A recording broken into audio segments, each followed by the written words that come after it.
2025년도가 되었을 때 갖는 여러분들의 기대는, 여러분들의 소망은 무엇입니까?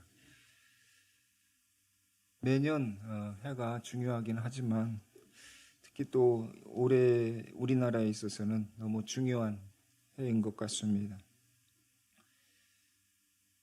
극단의 분열로 치닫지 않도록 정치적으로 또 경제적으로 안정이 정말 필요로 한 그러한 해인 것 같습니다. 그래서 이럴 때 더욱 우리가 나라와 민족을 위한 기도를 우리 기도할 때마다 꼭 한마디씩이라도 꼭 했으면 좋겠습니다. 또 가정과 교회에 있어서는 우리를 주님께서 특공대라 말하셨으니까 이제 특공대로서의 그러한 일들이 그 걸맞는 일들이 이곳저곳에서 어떻게 일어날까 하는 기대를 우리는 갖게 됩니다. 근데 한편으로는 우리가 정말 특공대가 맞나? 이런 생각을 아니할 수 없습니다. 왜냐하면 우리의 삶은 주님의 특공대라고 할 정도의 그러한 어떤 뚜렷한 것들이 없기 때문이죠. 그런데 오늘 말씀 2025년도 첫 주에 드리는 예배 드리는 우리에게 주신 말씀을 보면 너희는 이전 일을 기억하지 말라 이렇게 얘기합니다. 지나간 일이다. 내가 과연 특공대가 될 수 있을까? 그것 지나간 거다. 2024년도는 잊어버려라. 그 전 일도 잊어버려라. 옛 일은 생각하지 말라는 거예요. 내가 새 일을 할 것이라는 거예요. 그런데 그 일이 이미 드러나고 있다는 거예요. 하나님이 행하시는 새 일은 어느 날 갑자기 이루어지는 게 아닙니다. 하나님이 행하시는 새 일은 하나하나의 단계가 준비되는 단계가 있기 때문입니다. 우리를 특공대로 하시겠다고 하는 것은 그동안 우리를 특공대가 될 수 있도록 하나하나 준비시켰기 때문에 특공대라 하신 줄 믿습니다. 그 임명과 더불어 그 일을 행하시는 것, 그것은 하나님께서 준비하셨다고 하는 것이에요. 그래서 우리로 하여금 말씀 통독과 말씀 묵상으로 하나님의 갑옷으로 이렇게 입혀주시고 또 하나님의 말씀이 소망교회에는 스며 있다라고 하는 최 목사님의 말씀도 그러한 부분이고 우리도 모르는 사이에 우리는 하나님이 특공대로서 사용하실 준비를 갖췄다라고 하는 것이죠. 그러한 특공대에게 그러한 향하는 새 일이 뭔가 광야에 길을 내고 사막에 강을 내겠다는 것이에요. 광야, 사막 그러한 삶을 살았다는 거예요. 척박한 삶입니다. 그런데 그곳에 필요한 것이 뭐예요? 광야에는 길이 있어야 되겠죠. 사막에는 물이 흐르면 좋겠지만 실질적으로 사막에 물이 흐를 수 있습니까? 안 되죠. 물이 다 스며들어 버리겠죠. 광야도 그 길을 낼 수가 없는 거예요. 그런데 필요는 있는데 내지 못하는 그것을 하나님께서 내시겠다는 거예요. 척박한 인생, 정말 힘들게 살아왔던 정말 길도 없는 길을 개척해야 되는 어느 때는 낭떠러지 같고 어느 때는 막힌 길 같은 그 길을 하나님께서 동행하셔서 하나님이 내시는 길과 하나님이 주시는 그러한 강물을 흐르도록 하시겠다는 것입니다. 오늘 이 말씀을 이해하기 위해서는 뭔가 배경을 이해해야 합니다. 지금 이사야 43장 18절에서 19절인데 1절을 보면 이렇게 되어 있어요. 그러나로부터 시작하죠. 그러나는 뭔가 앞에 이야기가 있는데 반전을 얘기하죠. 앞에는 어떤 이야기가 있는가? 이스라엘 백성들이 바벨론에 멸망하여 포로로 끌려갔다. 그러니까 이스라엘 백성들이 하나님의 말씀에 불순종하고 우상 숭배함으로 계속 경고하였지만 듣지 않고 결론적으로 심판받아 멸망한 상태입니다. 그런데 지금 바벨론의 포로로 가 있는데 어떤 상황일까? 인간은 참 익숙해지기에 쉬운 사람들인 것 같아요. 어떤 환경에 처하면 거기에 잘 익숙해서 삽니다. 잘 동화해서 살죠. 처음에 바벨론의 포로로 끌려갈 때는 죽겠다고 아우성을 치겠죠. 하나님 살려달라고 하고, 그러다가 바벨론이라고 하는 곳을 가서는 어떻게 될까요? 바벨론의 삶에 익숙해지기 시작합니다. 바벨론은 당대의 모든 부유함과 문화에 있어서의 뛰어남들이 있겠죠. 처음에는 다른 나라로 갔기 때문에 그러한 두려움이 있었지만, 그곳에 살게 되면서 유태인들은 그 삶의 적용을 너무 잘하잖아요. 그러다 보면 어떻게 됐어요? 삶의 그 문화에 익숙해지고 나름대로 자리도 잡게 되었을 것입니다. 시간의 지남에 따라서 익숙함이라는 게 있는 거죠. 그래서 바벨론의 풍요로움에 오히려 동화되고, 또 그들의 장사를 잘하는 그러한 처세술이나 이런 부분에 인해서 그 자리를 잡았을 것입니다. 그러한 상태에서 70년이라고 하는 세월이 지난 그 상태에서 근 100년이 가까웠다 그러면 뭔가에 대한 희망도 많이 사라지는 그런 때죠. 삶이 익숙해진 거죠. 근데 그러한 상태에서 이사야라고 하는 선지자가 외치는 말입니다. 니네들이 지금 포로로 있지만 이것이 끝이 아니다. 그러나 라고 하는 거예요. 이제 야곱아, 이스라엘을 얘기하죠.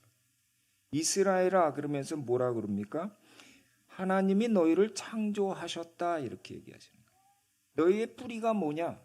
니네들이 지금 바벨론에 살고 있지만 너희들의 뿌리는 원래 하늘 그 위로 이렇게 올라가면 이스라엘이라고 하는 유대 땅 그거 이전에 하나님이 너희를 창조하셨다는 거예요. 하나님이 너희들에게 생명을 주셨다는 거죠. 창세기에 보면 하나님의 형상과 모양대로 지음을 받았다. 아주 최고의 지음이죠. 그러면서 하늘 이 세상, 이 아름다운 세상을 만들어서 다스리도록 창조하셨다. 왜 이렇게 하셨는가? 너희를 사랑하기 때문이다 라고 하는 거죠. 그러니까 이스라엘이라고 하는 너희는 하나님의 사랑을 받는, 그리고 지음을 받은 그러한 존재다 이렇게 얘기합니다. 그러면서 그러한 너희들이 마귀에게 속아서 죄를 범했다. 소금입니다. 소금. 따먹으면 안 된다고 하는 선악과를 따먹어도 된다고 속인 거예요. 그 속임에 넘어가서 죄를 범하였고, 그리고서 너희들이 이제 하나님을 곁을 떠났지만 하나님께서 어떻게 하셨어요? 하나님께서는 너희를 속량하였다. 속량이라고 하는 것은 뭐예요? 죄를 용서하고 구원해 준다고 하는 것이죠. 그래서 이집트로부터 구원해서 홍해를 건너게 하시고 시내산에 이르러 계약을 맺고 하나님의 군대로 편성해서 가나안을 점령하게 하셨다. 그러면서 뭐라 그래요? 너는 나의 것이다. 내가 너를 지명하여 나의 것으로 불렀다. 그러면서 나의 것인데 어떻게 여기는가? 내가 너희를 보배롭고 존귀하게 여긴다. 보물처럼 여긴다는 거예요. 그러니까 이스라엘아, 너희들이 지금 바벨론에 있지만 너희들이 어떤 존재인지를 이야기해 준다라고 하는 거죠. 하나님에게 있어서 너무 보배롭고 존귀한 존재다. 그러면서 그 뒤에는 뭐라고 되어 있냐면 회복이 있을 때 나타나는 현상은 뭐냐면요. 사방에서 사람들이 모여지는 거예요. 그걸 부흥이라고 그러죠. 부흥은 우리끼리만 되는 것이 아닙니다. 이스라엘이 회복했을 때 하나님이 하시는 약속의 말씀은 이사야 60장에도 마찬가지고, 일어나서 빛을 발하면 빛을 보고서 어둠에 있었던 사람들이 들어온다라는 거예요. 그래서 세상 사람들은 오지만 끌려갔던 자녀들도 온다는 거예요. 여러분, 어둠의 세력이 이렇게 임했을 때 나타나는 것이 뭘까요? 하나됨일까요? 아니에요. 흩어짐이에요. 제가 이게 확실히 느껴지는 것이 뭐냐면, 저희가 많이 제가 초등학교 때 많이 어려웠다고 그랬잖아요. 그러면 아버지의 사업 실패로 인해서 경제적으로 아주 최악의 상태에 임했을 때 나타나는 것이 뭔가? 그랬을 때는 가족의 해체예요. 그래서 우리는 누님들 같은 경우는 각자가 흩어졌어요. 뭐하러? 각자 돈 벌러. 그러니까 배움의 길을 가야 되는데 그것을 갖지 못하고 그 일터로 그냥 현장으로 흩어지는 거예요. 이게 가족 해체가 오는 거죠. 그런데 만약에 일이 잘 됐다, 부모님이 일이 잘 됐다 그러면 어떤 현상이 벌어지겠어요? 흩어졌던 가족이 돌아오는 거죠. 지금도 마찬가지입니다. 지금 바벨론에 있지만 그것은 포로로 다 흩어졌지만 사방 각지로 흩어졌지만 하나님의 회복이 있을 때는 다시 고향으로 모이게 된다. 그것이 약속되어 있습니다. 그러면서 뭐라고 그러냐면 너희들은 나의 종이며 나의 택한 증인이다 이런 거예요. 왜 너희를 택했는가? 먼저 너희들로 하여금 나를 올바로 알게 하기 위해서다. 내가 너희를 택한 것은 너희들을 만든 창조하고 너희들을 사랑하고 너희들을 존귀 여기는 하나님이 어떤 분인가를 올바로 알고 그리고 그 하나님이 주시는 은혜와 축복을 누리면서 그것을 알지 못하는 사람들의 증인이 되게 하기 위해서다는 거예요. 그러니까 너희들도 복을 받지만 알지 못하는 사람들에게 복을 전하는 자로서 너희들을 택했다 이렇게 설명을 합니다. 그리고 나서 바로 아까 그 얘기를 하는 거예요. 이전 건 생각하지 마라. 새 일을 행할 테니까 그것에 대한 기대감을 가져라 이런 거죠. 지금 이사야 43장의 말씀을 이렇게 듣다 보면 이게 어디서 신약에서 어디서 들었던 얘기죠. 어디서 그랬어요? 신약에 보면 고린도후서 5장 17절에 이런 얘기가 나옵니다. 같이 읽어볼까요? 누구든지 그리스도 안에 있으면 그는 새로운 피조물입니다. 이 모든 것은 하나님에게서 났습니다. 하나님께서는 그리스도를 내세우셔서 우리를 자기와 화해하게 하시고 또 우리에게 화해 직분을 맡겨주셨습니다. 고린도 교회를 향해서 바울이 한 얘기인데요. 지금 뭐라고 되어 있어요? 누구든지 예수님을 구세주로 영접하고 믿으면 새로운 피조물이라는 거예요. 옛사람이 아니다. 새로운 사람이 됐다는 거예요. 그게 뭘까요? 죄인이 의인되고 어둠의 나라에 있었던 사람이 하나님 나라로 된다는 거예요. 신분의 변화와 위치의 변화가 일어나는 거예요. 예수님 믿는다는 건 그런 거예요. 그래서 요한복음 1장 12절 그를 맞아들인 사람들 곧 그 이름을 믿는 사람들에게는 하나님의 자녀가 되는 특권을 주셨다. 뭐예요? 신분의 변화죠. 하나님의 자녀가 아니고 죄인의 신분이었는데 이제는 하나님의 사랑을 받는 사람이 되었다는 거예요. 그 다음에 골로새서 1장 13절 아버지께서 우리를 암흑의 권세에서 건져내셔서 자기의 사랑하는 아들의 나라로 옮기셨다. 뭘로 된 거예요? 하나님 나라로 옮겼다는 거예요. 어둠의 나라, 죄 가운데 있는 세상 나라 가운데서 하나님 나라로 옮겼다. 세상에서 살고 있지만 하늘에 속한 사람들이 됐다는 것이에요. 이 모든 것들을 누가 하시는가? 하나님께서 행하신다는 것이에요. 그래서 하나님께서 그 행하시는 방법은 우리가 잘 알고 있듯이 예수님을 통해서 행하셨다는 거예요. 예수님을 십자가에 죽게 하심으로 모든 죄를 사하시고 예수님이 부활하심으로 우리가 새 생명을 얻게 하셨던 거예요. 그러면서 그러한 우리들에게 하나의 직분을 주셨다고 그랬어요. 그게 뭐예요? 화해의 직분을 주셨다. 화해라고 하는 것은 뭐예요? 하나님과 세상 사람들. 우리가 화해됐으니까 우리는 화해된 자로서, 다른 말로 하면 베드로의 말에 의하면 왕 같은 제사장으로서 아직 하나님과 화해하지 못한 세상 사람들과 화해시키는 그러한 접촉점이 된다. 그 통로가 된다 이런 거죠. 예. 그런데 그것을 그 밑에 뭐라고 되어 있냐면 우리는 그리스도의 사절입니다 이렇게 되어 있어요. 대사입니다 이렇게도 되어 있고요. 전권 대사입니다. 전권 대사는 건 모든 권리를 위임받은 사람인 거예요. 그러니까 우리나라의 그런 권리를 위임받아서 다른 나라에 가 있는 사람을 뭐라 그래요? 우리나라 대사들이라고 그러죠. 예. 그렇게 되는 거예요. 그러니까 근데 우리나라의 그 대통령으로부터 정권을 위임받아 다른 나라에 있는 사람이 대사인데 우리는 어떤 사람인가? 하늘에 계신 하나님의 대사라는 거예요. 하나님의 사랑받는 자녀이면서 이 땅에서의 하나님이 행하셨던, 주님이 행하셨던 그 일을 이제 우리에게 맡기신 하늘의 전권대사라는 거예요. 놀랍지 않습니까? 이게 믿어집니까? 이사야 43장과 고린도 5장의 말씀은 같은 내용이에요. 같은 맥락인데 이사야가 하나님이 택한 이스라엘을 향한 말씀이라면 고린도후서는 예수님이 세우신 교회를 향한 말씀인 거예요. 그래서 하나님의 택하심을 받았으나 불순종으로 바벨론의 포로가 된 이들을 향한 말씀이라면 고린도후서는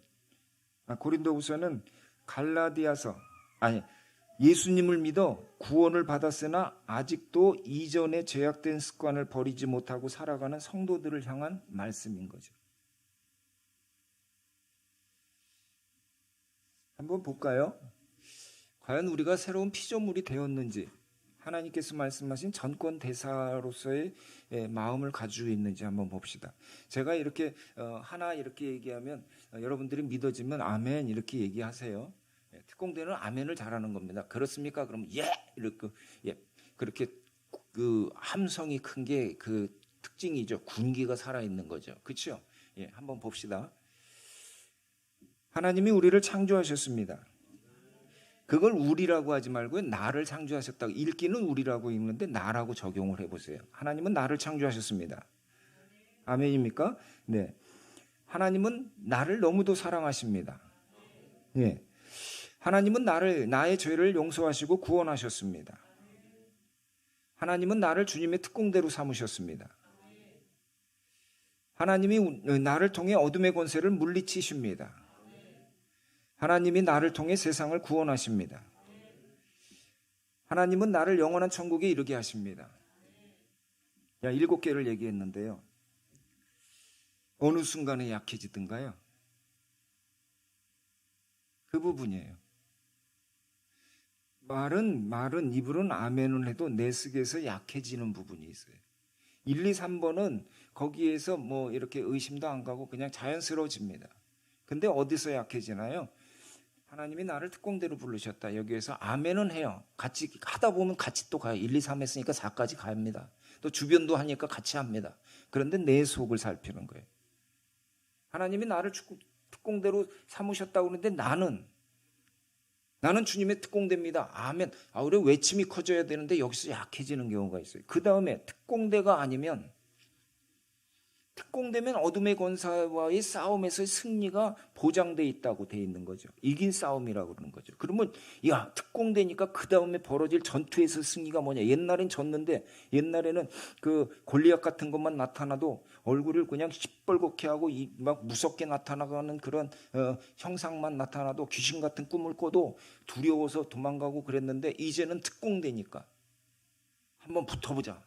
근데 붙는 것이 접전이 아니라 승리하게 하신 데는 주님의 약속이 있으니까 그래 이제는 이기겠구나라고 하는 그 희망을 가지고 아멘하고 이렇게 하는지, 그리고서 그러한 거기에 묶여있는 자들, 나의 형제들, 자매들, 친구들, 그들을 구원할 수 있는 이게 기회구나, 이제 그런 일이 벌어지겠구나, 특공대를 되게 하셨으니까, 이건 부대 편성을 따로 하셨으니까, 주님이 하셨으니까 이제 되겠구나라고 해서 아멘 아멘으로 가는지, 아니면 거기서 약해지는지, 이걸 살피라는 거예요. 마지막 번호에 있어서 마지막 번호 7번은 우리는 천국에 갑니다. 이럴 때는 또 아멘이 또 굳세게 믿죠. 왜? 가야 하니까. 주님은 그걸 약속하셨다고 그러니까 그거는 굳세게 붙듭니다. 그런데 어떻게 해요? 4번, 5번, 6번에 있어서의 약함은 무언가요?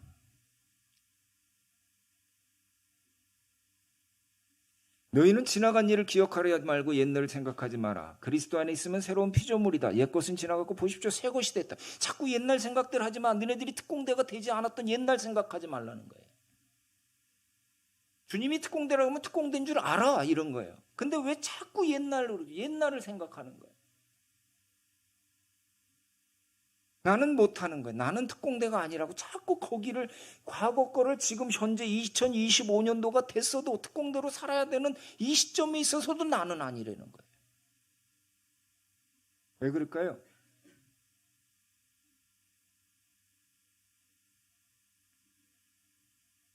그 밑에 있는 것을 제대로 보질 않아서 그래요. 같이 읽어봅시다. 시작. 내가 이제 새 일을 해라고 한다.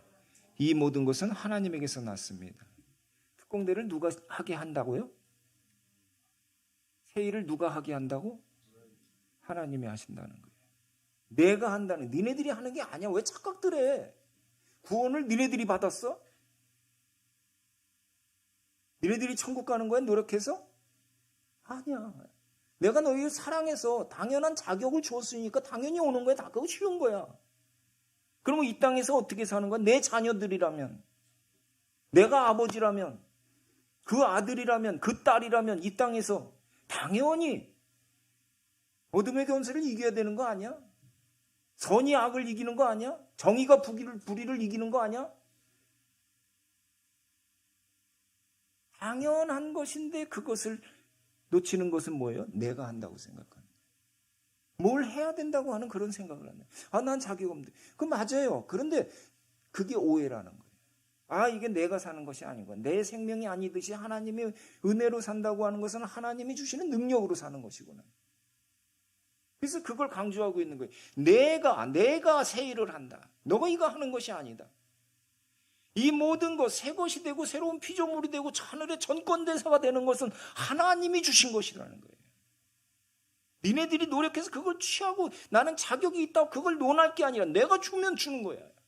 내가 보기에 합당해 그래서 하라는 거예요.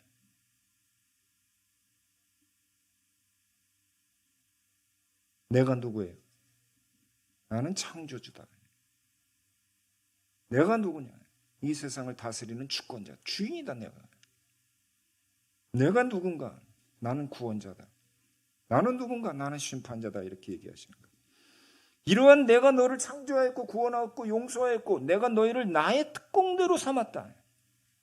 내가 삼았다는 거예요. 하나님께서 얘기하시는 거예요. 내가 너희로 하여금 악한 마귀를 물리치고 그 가운데 포로되어 살고 있는 나의 자녀들을 구원하는 일을 내가 한다는 거예요. 잊지 말으셔야 됩니다.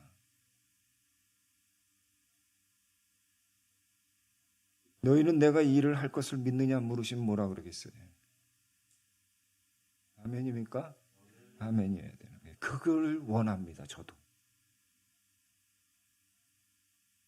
짬 보는 게 아니에요. 주의 말씀을 받아들이는 거예요. 그걸 믿음이라고 그러는 거예요.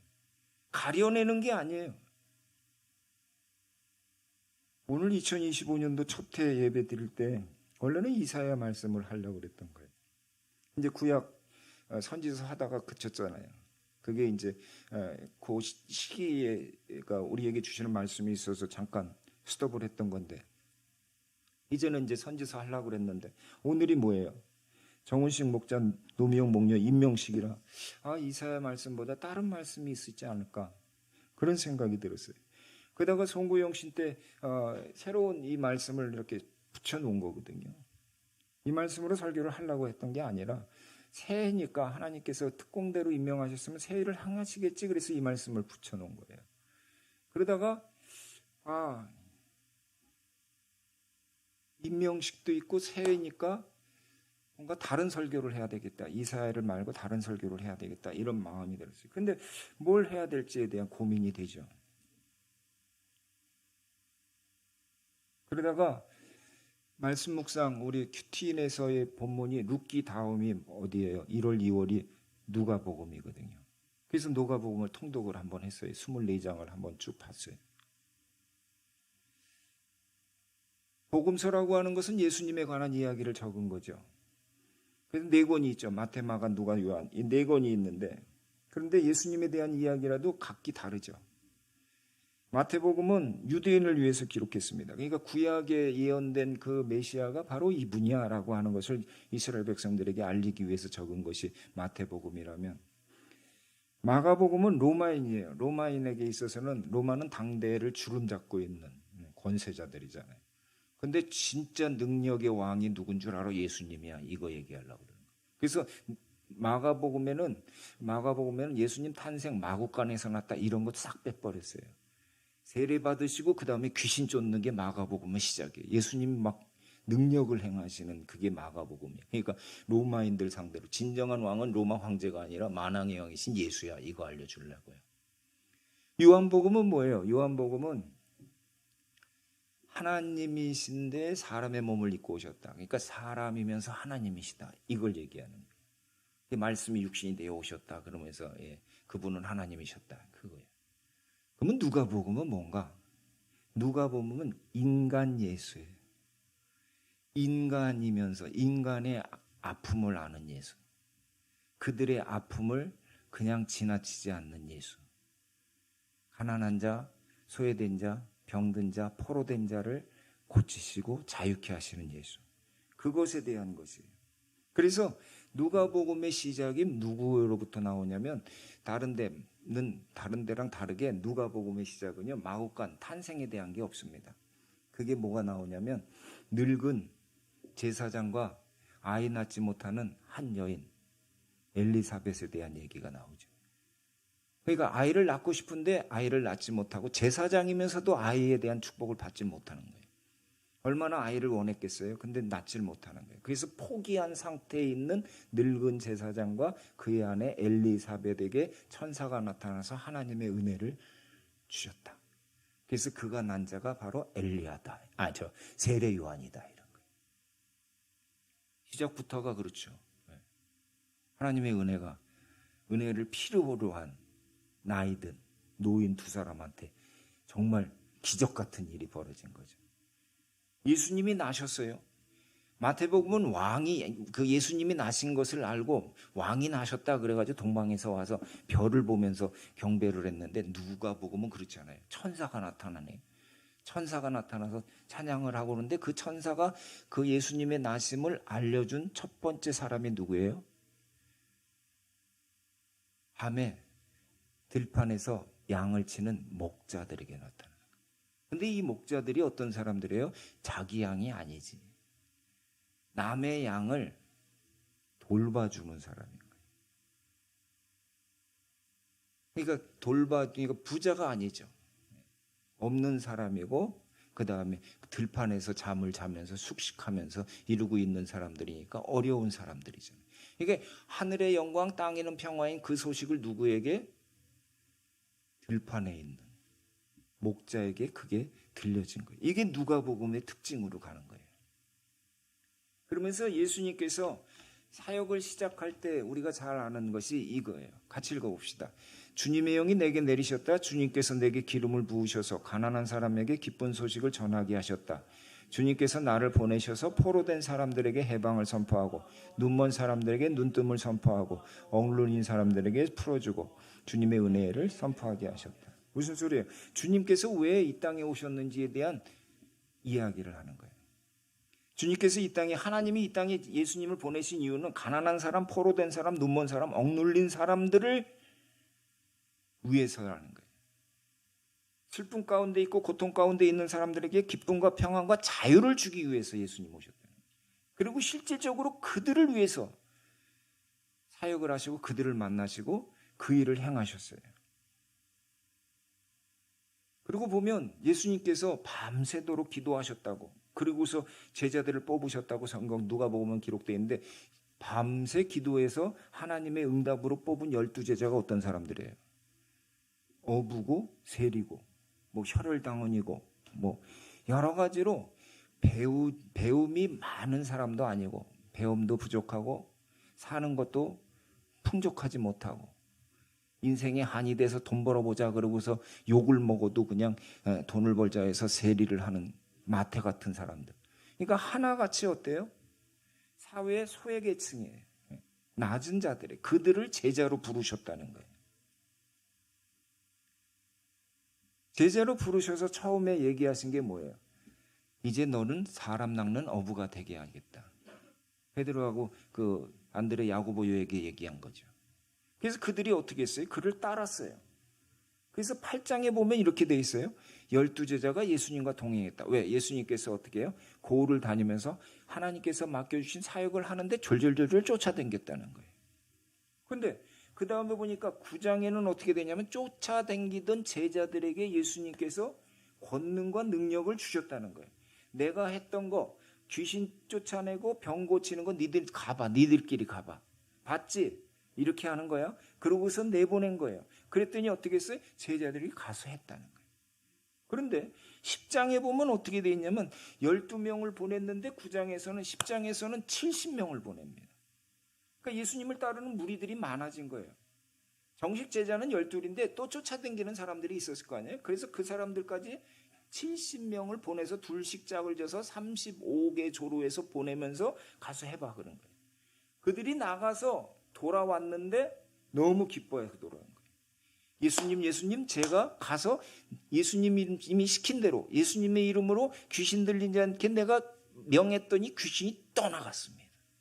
어떻게 이런 일이 벌어질 수 있어요? 그렇게 얘기를 하는 거예요. 너무 좋아하는 거예요. 그랬더니 예수님께서 말씀하십니다. 내가 그거 다 봤어. 그런데 너희들에게 있어서 진짜 기뻐하는 것은 그건 뭐 귀신 쫓아내고 병 고치고 이런 거 갖고 기뻐하지 마. 너희들이 진짜 기뻐하는 것은 뭔가 너희들의 이름이 하늘에 기록됐다고 하는 것을 기뻐하라. 이런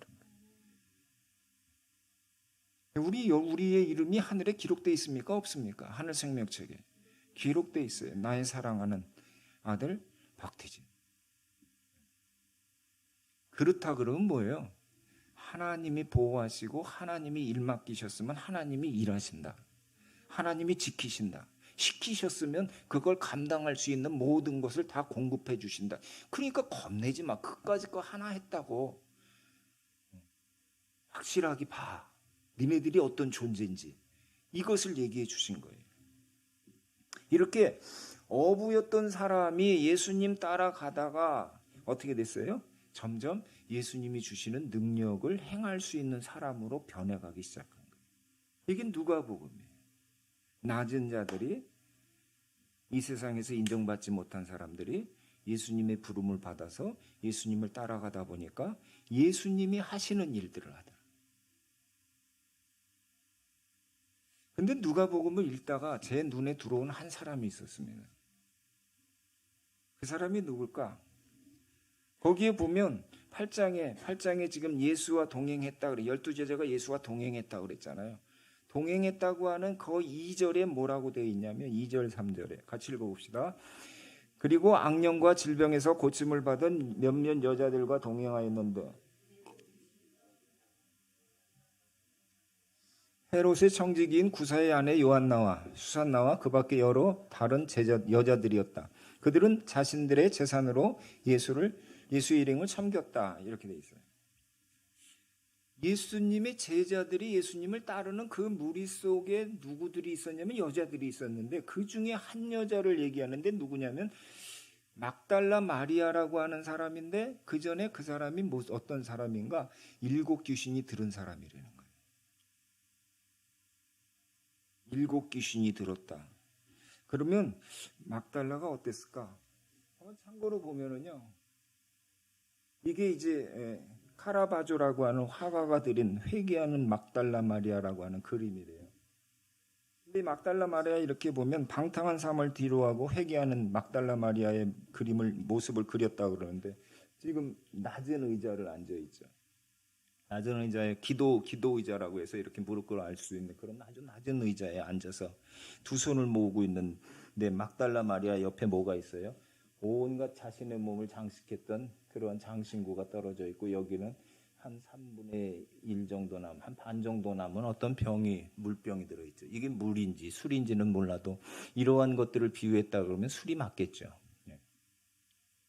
그리고 막달라 마리아의 지금 얼굴을 여기서는 안 보이는데 저기 보이면 이제 보이실지 모르는데 여기 보이세요? 눈물이 보이세요? 예, 흐르는 눈물을 화가는 이렇게 그려놓은 거예요. 그러니까 이러한 삶을 살았던 것을 후회하고 회개하면서 흐르는 하나님 앞에서 이렇게 겸손히 회개하는 그러한 막달라의 마리아를 그러한 모습을 그린 거예요. 이 막달라 마리아가 7 귀신이 들렸다. 그 삶이 어땠을까요? 7 귀신 어떤 귀신이 들어갔을까요? 보통들 사람들이 이렇게 환경이 좋지 않다. 나는 행복해야 되는데 행복하지 못한 어떤 조건과 환경이 있다. 그게 사람이든 환경이든 그러한 조건 속에 있다. 처음에 들은 생각이 뭐예요? 원망하죠, 원망. 왜 나는 이런 집에서, 왜 나는 이런 환경 속에서 이런 식으로 원망을 해. 그런 생각이 드는 것은 괜찮다고 그랬어요. 왜냐하면 그 다음으로 진행되는 거를 막아야 된다고 그랬잖아요. 감정이거든요. 나 너무 싫어 이 환경이. 그럴 수 있죠. 환경이 안 좋으면 그럴 수 있는데 그 다음을 진행하면 안 돼요. 원망을 품고 있으면 어떤 마음이 될까요? 그 다음에는 만약에 원망 귀신이라는 게 있었다 그러면 맨날 원망할 거 아니에요. 남 탓하고. 그 다음에 그 원망하는 사람은 어떻게 될까요? 문제가 해결 안 되면 미움이라는 게 들어가겠죠. 그러한 것들을 내게 주어지는 사람이나 그런 환경적인 것에 대한 미움이 있겠죠. 미움은 뭐로 갈까요? 분노로 가겠죠. 귀신은 화를 잘 내잖아요. 그러니까 분노라고 하는 것이 그런 게 있고, 그러다 보면 미움과 분노가 내 가운데 있고 환경은 변화지지 않으면 그 사람은 어떻게 행동을 할까요? 이판사판으로 사는 거예요. 그걸 방탕이라고 그러는 거예요. 에라 모르겠다로 가는 거예요. 처음엔 잘하려고 그러는데 안 되면 어떻게 돼요? 자기를 버려버리는 거예요. 내동댕이 쳐버리는 거예요. 그게 방탕으로 가는 거예요. 방탕은 음란으로 가죠.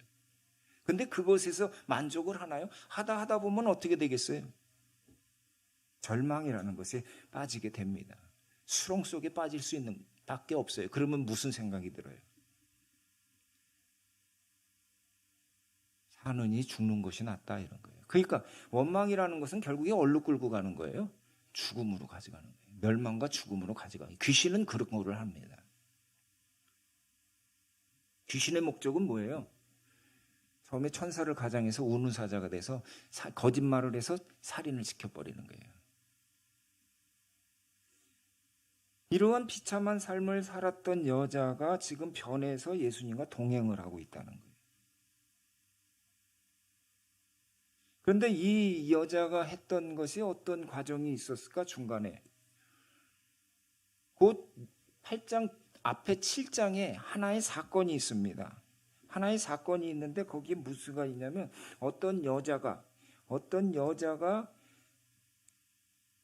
예수님께 와서 그 옆에 쓰더니 울면서 눈물로 그 발을 적시고 자기 머리털로 향유로 가지고 그것으로 닦았다 이렇게 돼 있어요. 그러니까 향유를 깨뜨려서 예수님의 발을 닦은 거예요. 울면서. 그래서 학자들 가운데는 이 여자를 이름은 안 나왔지만 막달라 마리아로 보는 경우가 있어요. 그러니까 7 귀신이 들려서 완전히 파탄된 삶을 살았는데 예수님을 만났다 그러면 어떻게 되겠어요? 어둠은 떠나가게 돼 있죠. 예수님께서 고쳐주셨겠죠. 아니면 고침을 받으러 왔던가 고침을 받았던가 예수님 앞에 온 겁니다. 향유를 들고 울면서 오는 거죠. 자신의 지난날의 삶에 대한 회개를 가지고 오는 거죠. 이러한 예수님과의 만남이 있었기 때문에 동행할 수 있었다는 거예요. 근데요, 누가복음은 이 막달라 마리아가 예수님과 동행했다, 깨끗해져서 동행했다, 거기서 끝나지 않아요. 누가복음 24장을 보면 막달라 마리아가 나오는데 제일 마지막 장에 나오는데 제일 영광되게 나옵니다. 뭐예요? 예수님이 죽으시고 사흘이 됐을 때 무덤으로 간 여인들이 있었는데 그 중에 누가 있었어요? 막달라 마리아가 있었어요. 무덤에 갔을 때 무덤에 가서 예수님을 어떻게 본 거예요? 부활하신 예수님을 처음 만난 사람이라고 막달라 마리아가 기록되어 있는 거예요. 여러분 자신의 인생을 한마디로 좀 적어보세요라고 제가 말씀드렸잖아요. 과거가 어땠습니까? 과거에 있어서 보통적인 것은 적을 수 있는데 자신이 가장 괴로웠던 것들이 뭡니까? 남에게 드러내지 못한 그런 아픔에 대한 단어가 뭐가 있습니까? 그거 있어야 돼요. 있어요. 드러내고 싶지 않을 뿐이지. 근데 그 문제를 지금 막달라 마리아한테 당신의 일생을 한 단어로 적어보세요. 그럼 뭐라고 그랬어요? 나 7 귀신이요. 이렇게 얘기하는 거예요.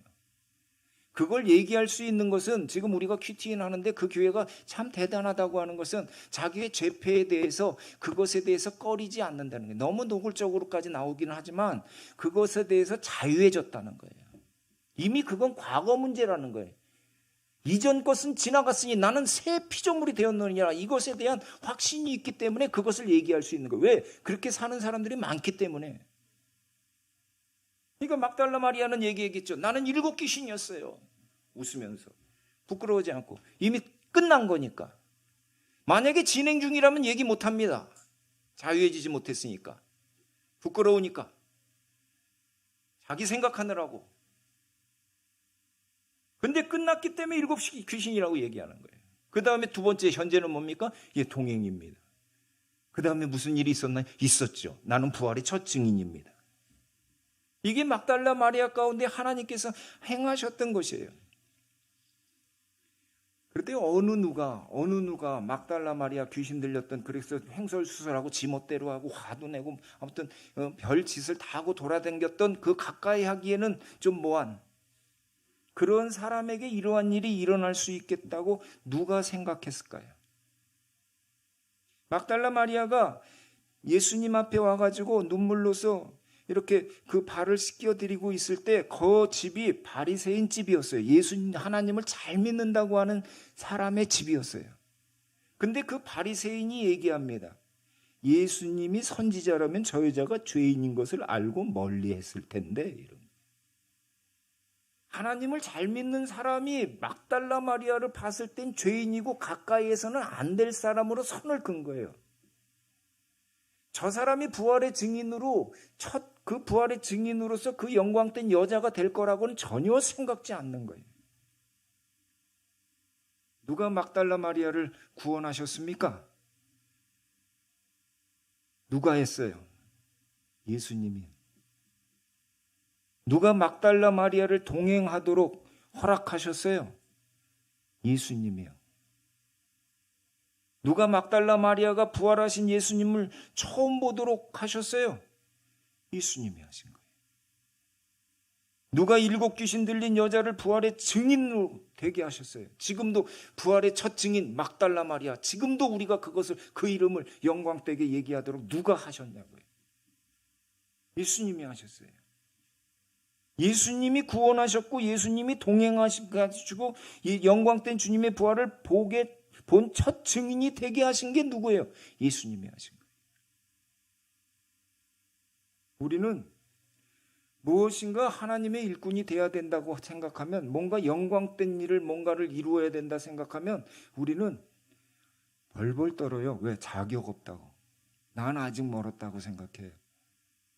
근데 바울은 이런 얘기합니다. 같이 읽어봅시다. 우리는 속이는 사람 같으나 진실하고 이름 없는 사람 같으나 유명하고 죽은 사람 같으나 보십시오 살아있습니다. 징벌을 받는 사람 같으나 죽임을 당하는 데까지 이르지 않고 근심하는 사람 같으나 항상 기뻐하고 가난한 사람 같으나 많은 사람을 부유하게 하고 아무것도 가지지 않은 사람 같으나 모든 것을 가진 사람입니다. 여러분 장을 보세요. 고린도후서 6장이에요. 5장에 아까 뭐가 있어서 이전 것은 지나갔으니 보라 새 것이 되었도다라고 하면 얘기를 하고 나서 그 다음 장에 얘기하는 거예요. 이 새로운 피조물된 사람들, 이들은 하나님의 일꾼입니다. 근데 하나님의 일꾼들은 어떤 사람들입니까? 여러분 착각들 하지 마세요. 뭔가 훌륭한 사람 아닙니다. 그러면서 얘기하는 거예요. 첫째, 세상 사람들이 보기에는 속이는 사람 같습니다. 사기꾼 같다는 거예요. 뭐 말도 안 되는 일을 말하는 사람이 하나님이 천지를 창조하셨고 우리도 창조하셨습니다. 하나님께서 우리를 죄 가운데서 구원하셨습니다. 하나님께서 그것은 믿음으로 구원은 선물입니다. 그리고 오늘 우리가 죽으면 천국에 갑니다. 별 말 같지도 않은 소리를 그렇게 얘기하는 거예요. 세상 사람들이 볼 때는. 지금 그 얘기예요. 얘들 뭐 하고 있는 거야? 이건 무슨 헛된 소리 하고 있는 거야? 그런데 우리는 어때요? 진실, 그걸 진리로 믿고 있는 사람들이라는 거예요. 그렇지 않습니까? 거기에 보면 이름 없는 사람 같으나 유명하다. 얘네들 보면 별 볼 일이 없어요. 배움도 그렇고 능력도 그렇고 지위도 그렇고 별 볼 일 없어 보여요. 그런데 어떻게 해요?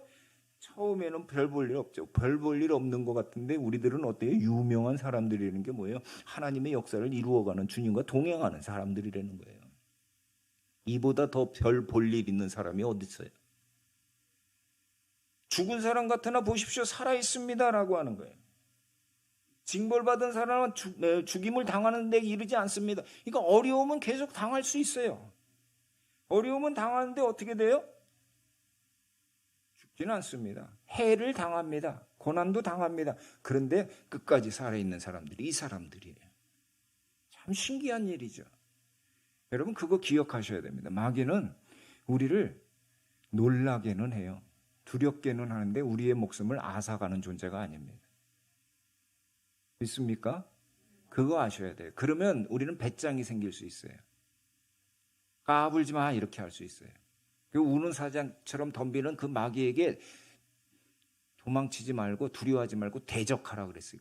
그 마귀가 고양이 돼서 쥐새끼 돼서 도망간다는 거예요. 그게 성경의 가르침이에요. 지금 그 얘기하는 거예요. 뭔가 어려우면 계속 당하는 것 같은데 그들에게 있어서는 담대함이 있어. 배짱들이 있더라 이런 거예요. 근심거리 분명히 많아야 되는데 제대로 살지도 못하고 가진 것도 없고 그런데 그들이 어때요? 항상 기뻐하고 감사가 넘친다. 가난한 사람이에요. 경제적으로 정말 없어요. 근데 그 사람들이 어떻게 해요? 여유가 있어요. 나눔이 있어요. 가진 사람들은 그 돈 유지하느라고 근심이 많습니다. 어디서 빵꾸 날까? 어디서 잘못될까? 이거 유지하고 더 많이 하려고 그것 때문에 골머리가 쓰는데 없는 사람은 도둑이 와도 가진 사람은 도둑 때문에 걱정하지만 없는 사람은 도둑 와도 걱정 없고 없는 사람은 도둑도 안 오잖아요. 근데 작은 것 하나 감자가 있어도 감자를 나눠서 서로 그냥 즐겁게 먹는 그 기쁨이 있다고요. 옛날 우리 삶이 그렇지 않았습니까? 그러면서 어때요? 아무것도 가진 것 같지 않지만 하나님의 전권을 위임받은 대사다라는 거예요. 너 뭐 하는 사람이야? 어디 다녀? 이런 게 아니라 세상은 그거 묻지만 지기가 뭐야? 얼마 벌어? 이런 걸로 묻지만 우리는 뭐예요? 하나님의 전권 대사야 이거예요. 얼마나 멋진 인생입니까? 멋진 인생 아닙니까? 하나님의 일꾼대에서 그리스도인으로서 살아간다고 하는 것이 정말 멋진 인생이에요. 성경은 그걸 가르쳐주고 있어요. 이러한 삶을 누가 살도록 해주셨어요? 우리 주님께서. 내가 한다는 거예요. 내가. 그거 잊지 마세요. 내가 한다. 내가 이제 새 일을 한다. 너희들 아니야. 내가 할게. 내가 나 믿어 이러는 거예요 지금. 오늘 정운식 목자, 노미영 목녀 임명식을 보면서 어떤 분들은 그런 생각했을 수 있어요. 말기암 환자가 어떻게 목자를 한다고 임명식을 하지? 치료에 전념하고 다른 신경 쓰지 말아야 할 텐데 라고 생각할지 모릅니다. 물론 그게 틀린 말이 아니에요. 세상적으로는 맞아요. 맞는데 그건 세상적으로 봤을 때 맞아요.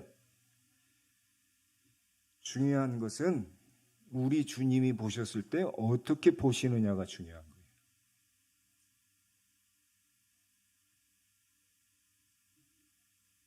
정운식 형제를 바라볼 때 우리 주님이 목자감으로 여기느냐, 노미영 자매를 봤을 때 목녀감으로 여기느냐, 아니냐, 이게 중요한 거예요. 목자 목녀는 주님의 목자 목녀이기 때문에, 주님이 임명하시는 거기 때문에 세상에서는 하지 말아야죠. 세상의 입장에서는 건강해지면 해야죠. 그렇다고 건강해지면 다들 목자 목녀 합니까? 일 좀 잘 되고 근심거리 없어진 다음에 하죠. 그때 목자 목녀들 합니까? 아니에요. 그건 아무 상관없어요. 여러분 중요한 게 뭐냐면 사람들이 7 귀신 들린 막달라 마리아를 보았을 때 저 여자가 예수님의 부활을 전할 첫 증인이 될 거라고 상상했어요. 근데 예수님이 보기에 막달라 마리아 7 귀신 들려서 난리 피고 하는 저 여자를 봤을 때 예수님의 눈에는 부활의 증인으로 보였다는 게 중요한 거예요. 적임자죠, 적임자. 왜 그랬을까요? 세상에 사는 사람들이 7 귀신 들린 사람들처럼 귀신 노름에 놀아나니까 지금 이 땅이 어떻게 돼 있습니까? 이 나라가 어떻게 돼 있어요? 진리가 빛이 죽어 있으니 그것이 그 사람들이 일어나지 못하니 온갖 거짓과 온갖 점쟁이들이 판을 치는 거 아닙니까? 귀신들이 놀아나고 있는 거예요. 제가 목자 목녀를 권한 것은요, 정운식 형제가 또 정운식 목자랑 노미영 목녀가 목자 목녀로서 전혀 부족함이 없다고 느꼈기 때문이에요. 목자는요, 몸이 건강하다고 해서 하는 게 아닙니다. 맞죠? 몸이 약해도 목자는 할 수 있습니다. 목자는 믿음 생활 오래 했다고 하는 것이 아니에요. 믿음 생활 오래 되지 않아도 할 수 있어요. 그래서 가정교회 가운데 6개월, 예수 믿은 지 6개월 만에 목자합니다. 1년 만에 목자합니다. 그런 교회들이 많이 나타나는 거예요. 목자하는 게 뭔지를 알기 때문에. 제가 정운식 목자에게 처음 목자를 건의한 것은요, 처음 암 수술 받고 왔을 때, 암이라고 하는 것을 판정받았을 때 기도받고 수술 받는다고 했어요. 그게 4년 전이었어요.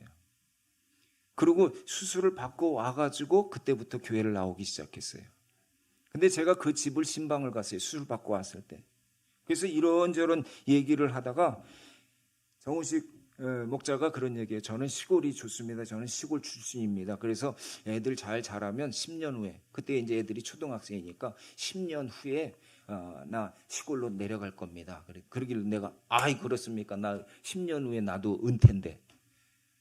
그러면 나 은퇴하고 정훈식 형제도 고향으로 가고 그때 우리 그냥 헤어집시다. 근데 하나, 정훈식 형제님 목자 하다가 가십시오. 네, 그런 거예요. 그랬더니 그냥 가만히 빙긋이 가만히 있더라고요. 그때 네 이런 게 아니고 꼭 가십시다 이렇게 건강해지셔 하시면 되잖아요. 네. 그때 그런 거예요. 그때 4년 전에 처음 예수님 믿으려고 할 때, 믿기 시작할 때 제가 그 얘기를 했어요. 그런데 안타깝게도 몸이 좋아지는 듯 하다가 지금 전이가 되고 머리까지 전이가 돼서 아주 지금 안 좋은 상태가 있는 거죠. 근데 제가 생각이 들을 때 이럴 때 바로 지금 목자의 삶을 살 수 있도록 해드려야 되겠다는 게 제 마음속에 들어간 거예요. 그래서 목자라고 권했어요. 그랬더니 형제님 뭐라 그래요? 제가 몸도 안 좋고 또 이렇게 움직일 수도 없고 그런데 목자 목녀가 되면 오히려 짐이 될 수 있고 할 수 있는 것을 하지 못함으로 인해서 짐이 될 수 있어서 좀 어렵습니다. 이렇게 얘기를 하셨어요. 그때 제가 뭐라 그랬냐면 목자는 이것저것 하는 사람이 아닙니다. 목자는 기도하는 사람입니다. 기도는 누워서도 할 수 있잖아요. 형제님 걸어 다니지 못하시면 누워서 저와 아내를 위해서, 우리 목원들을 위해서, 우리 교회를 위해서, VIP를 위해서 중보기도실에 있는 기도문 다 갖다 드릴 테니까 기도 좀 해주세요. 그게 목자가 하는 일입니다.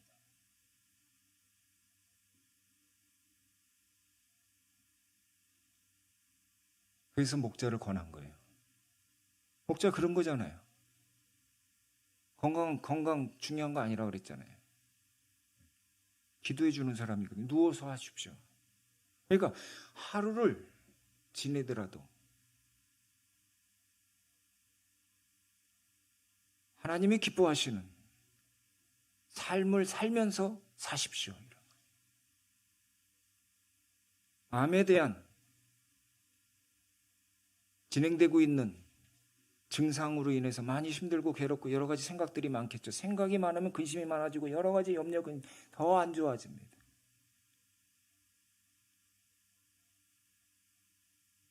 근데 제가 정훈식 형제와 노미영, 정훈식 목자 노미영 목녀에게 목자 목녀를 권유한 가장 중요한 게 뭐냐면 정훈식 목자와 노미영 목녀는 하나님 말씀 안에 사는 사람이기 때문에 그랬어요. 여러분들은 아시다시피 그 두 분은 말씀 묵상을 한 번도 빼놓질 않아요. 쉽지 않거든요. 노미영 우리 목녀는 어떤 상태냐면 남편은 암 환자이고 애들은 사춘기라 질풍노도의 시기고 자기는 뭐라 그랬어요? 갱년기라 그랬어요. 그런 상태에서 자녀와 남편을 섬겨야 되는, 그리고 자신도 스스로 갱년기 경험해 보셨잖아요. 너무 힘든 상태라는 거예요. 근데 내가 이길 수 있는 것은 단 하나, 하나님의 주시는 그때의 말씀입니다. 그렇게 얘기했어요. 또 정훈식 목자는 얼마나 힘들겠어요. 매일 주시는 말씀 안에서 하나님을 만나고 자신을 돌아보고 회개하고 그러지만 더 나아지지 않고 더 안 좋아지는 상황, 너무 안 좋은, 얼마 전에는 묵상을 일주일을 쉬셨어요. 너무 힘들어서. 몸이 힘든 것보다 마음의 힘듦이 왔겠죠. 근데 다시 말씀을 붙들었어요. 지금도 매일매일 말씀을 붙들고 말씀으로 이겨내고 있어요. 제가 광고를 미리 안 드린 것은 최종적, 계속 얘기를 했지만, 최근에 계속 부부에게 얘기는 했지만 최종적인 답을 미리 퍼져나가지 않게. 근데 그래서 최종적인 답을 이번 주에 신방 갔을 때, 병원 신방 갔을 때 듣기 위해서 그때 했었는데, 오늘 간증에서 나오잖아요. 하나님께서 1월 2일 말씀에서 내게 확증을 주셨습니다. 고난 가운데 있을 때 하나님의 말씀이 들립니다. 힘든 환경 속에 있다 보니까, 정말 최악의 상황에 있다 보니까 하나님의 메시지가 들립니다. 얼마나 귀한, 우리가 경험하지 못하는 귀한 경험이요 고백인 줄 믿습니다. 그래서 목자한다고 최종 결정을 내린 거예요.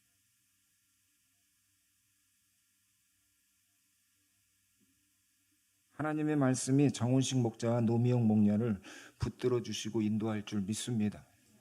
그래서 제가 목자 목녀 하라 그런 거예요. 하나님을 기대는 사람이고 하나님이 그들을 붙드는 사람이 붙들고 계시기 때문에.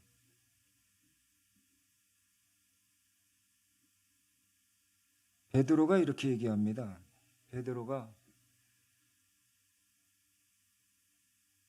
나중에 신앙생활을 다 하고 나서 나중에 돌아보면서 하는 얘기죠.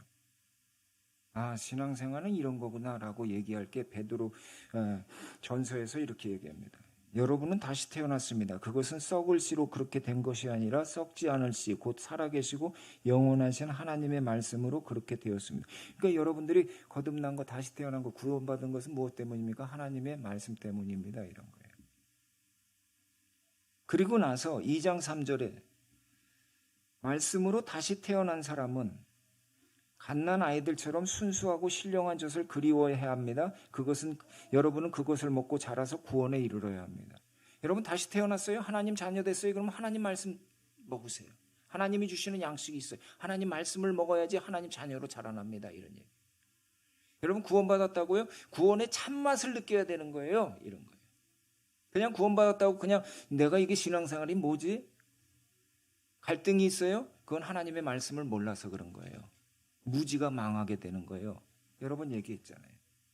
그건 베드로가 자기가 그 실패를 경험해 봤던, 충성을 외쳤던 그 베드로가 3번을 부인했을 때 왜 그런 것인지에 대한 것을 베드로가 고백을 한 거예요. 그리고 나서 얘기하는 거예요. 여러분은 택하심을 받은 족속이요 왕 같은 제사장이요 거룩한 민족이요 하나님의 소유된 백성입니다.